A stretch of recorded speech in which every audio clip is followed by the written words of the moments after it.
G'day guys, girls. Got a nice new product that we're adding to the online store. These are the BTR shaft rocker mount kit.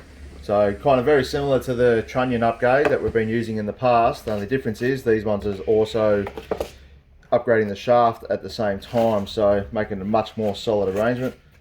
So guys at BTR have made a pretty great device here. So obviously that's the main shaft which goes through the rocker poles.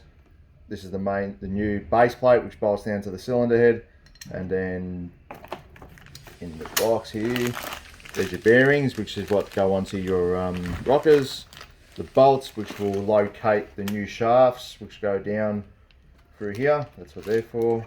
So very similar to those who have been using the existing trunnion upgrades, the Smith Brother ones and all the other. There's a few other different brands like Comcams and so on.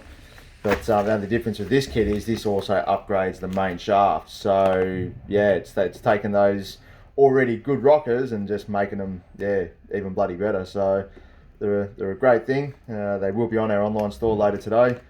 We do have them for the LS1, LS2, as well as the your LS3s, L98, L76 and so on. So yeah, just a small little review on these products. It's a good item and yeah, worthy upgrade on any LS. So thanks for watching guys. Don't forget to subscribe. Have a nice day.